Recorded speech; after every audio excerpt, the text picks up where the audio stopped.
Bonjour, bonsoir, ça dépend de quelle heure vous regardez ma vidéo. C'est encore moi, cher Amadou Bamba Diop, connu sous le nom de Khadim Diop, avec votre chaîne YouTube Éducation et Savoir-Vivre. Voilà, on parle tout ce qui est de l'éducation et du savoir-vivre, bien sûr.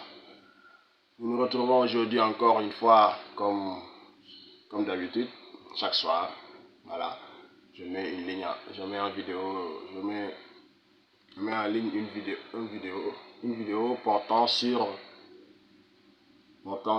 la violence. Aujourd'hui, il y a un de mes commentateurs qui m'a demandé de parler sur la violence.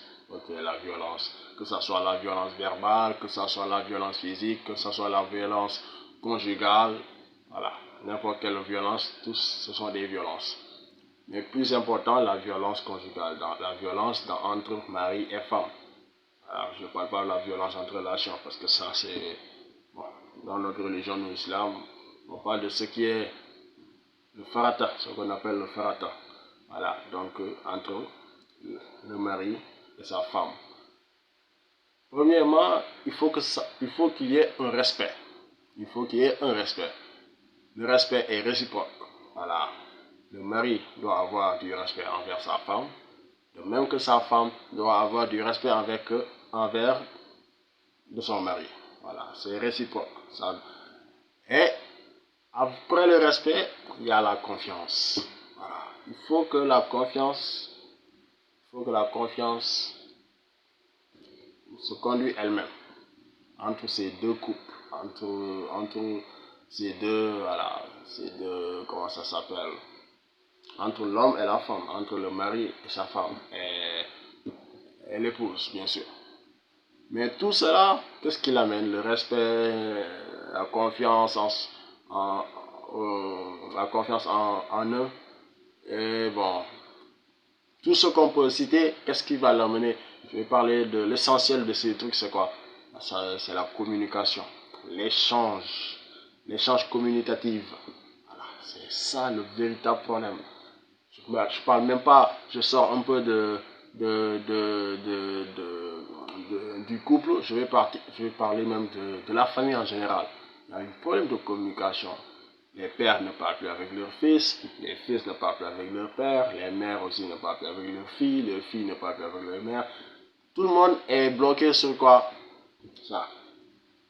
Allô? Ça va? Comme ça seulement. Tu es au téléphone, 24 heures sur 24, tu es au téléphone.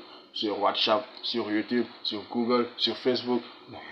Tout ton temps, ton fils qui vient te dire papa, papa, tu dis non, attends mon fils, je suis occupé, je boule là. Tu es occupé, tu travailles même pas, papa, tu dis je travaille, tu travailles même pas, tu es sur Snap, je sais pas, tu es sur Facebook, ou bien je sais pas, tu regardes des vidéos, alors que tu devrais mettre ça de ton côté, il y a ton fils qui a besoin de toi, tu sais pas, qu'est-ce qu'il va te dire? Peut-être après, il fait une connerie, après tu lui dis, mais pourquoi tu as fait ça? Pourquoi tu n'as pas réfléchi? Pourquoi tu ne m'as pas parlé? Bah, oui, mais papa, je t'ai dit, papa, mais tu ne m'as pas répondu, donc, voilà. Discuter avec vos enfants, parler avec eux, échanger avec eux. Demandez-leur comment est la vie, comment est l'école, est-ce qu'il y a quelqu'un qui t'a embêté, est-ce que tout va bien, est-ce qu'il n'y a pas de problème au niveau des matières, mais communiquer. Mais non, on se lève, bonjour, ça va, bien, c'est fini. Le soir, tu rentres à la maison, tu rentres de l'école, ça va bien, c'est bon. Tu ne dis même pas comment ça a été, ça va, tu dis ça va, juste ça va. Mais bien sûr, le gosse va se renfermer, voilà, après. C'est ça qui amène les révoltes familiales, les révoltes des jeunes adolescents. Après, tu crois qu'ils sont impolis, ou bien ils sont, je sais pas quoi, ils font ce qu'ils veulent, voilà, ils fuguent. Après, c'est la faute à qui? La faute, une partie à lui. Mais moi, je vais donner peut-être 10% de la faute au gosse. Mais les 90%, ce sont ses parents. Ce sont ses parents. Moi, je le dis haut et fort. Ce sont vous les parents, c'est vous. Voilà, s'il y a des parents qui vont regarder cette vidéo, mais c'est vous, 90%, c'est vous. Donc, échangez avec eux, échangez avec vos enfants, communiquez avec vos enfants. Savez ce qui est le problème avec vos enfants, ce qui ne va pas avec vos enfants. Et dans ce cas, dans ce contexte, vous allez bien vous entendre. Mais si chacun est dans son coin, mais le monde n'irait pas mieux. Le monde n'irait pas mieux. Ça, je vous le dis tout de suite. Voilà. Donc, si je reviens, c'était juste une petite parenthèse que je voulais éclaircir. Maintenant, c'est la même chose. Si je reviens envers le couple, il faut communiquer. C'est la même chose. Il faut communiquer. Si chacun est dans son coin, même s'il communique, mais c'est pas, c'est pas. Il te réveille, bonjour, ça va, bébé, comment ça va bien, je t'adore, je t'aime, c'est fini. Ça, c'est pas communiquer. Ça, t'as rien dit. Je sais pas qu'est-ce que t'as dit. Tu as le droit même de dire, bébé, je t'aime, mais c'est pas communiquer, c'est pas échanger. Mais parfois même, tu rentres, tu viens du boulot, tu viens. Voilà, ici au Sénégal, bon, ta femme te fait à manger, te fait à boire, après tu te mets l'eau chaude, tu te laves. Après, tu lui dis, ah, comment ça a été aujourd'hui? Il va t'expliquer comment ça a été. Toi aussi, tu lui dis, ah, au boulot, il y avait ceci, il y avait un gars qui me qui me cassé la tête, tu l'expliques, tu lui dis tout, faut pas cacher les trucs, faut pas cacher. Oui, et parfois même tu le taquines, parfois même peut-être que voilà, elle a un problème, vous avez un problème, tu dis ok, pas de problème. Qu'est-ce qu'on va faire? Nous allons marcher, bien, on va sortir, on va discuter. Si vous habitez près de la mer, c'est bien, c'est excellent. Vous allez partir près de la mer, vous marchez, ou bien vous asseyez sur un banc de jardin, vous parlez, vous communiquez. C'est quoi le problème? Tu n'aimes pas ça, moi aussi j'aime pas ça. Enfin, vous allez essayer de trouver un consensus sur cela. Voilà, c'est ça. Surtout même quand, et je dis quand, le quand, je l'encadre avec un très grand carré. Quand, le quand là, je l'écris avec majuscule Q-U-A-N-D. Quand, et je le redis, quand, et je le redis encore une fois, quand elle est enceinte. Enceinte. Ça, mes gars, surtout en cette période, franchement, franchement, approchez vos femmes, parlez-leur, voilà, aimez-leur, donnez de l'amour, voilà, donnez de l'adoration, ouais. Accompagnez-le dans cette souffrance, accompagnez-le dans cette fatigue, voilà.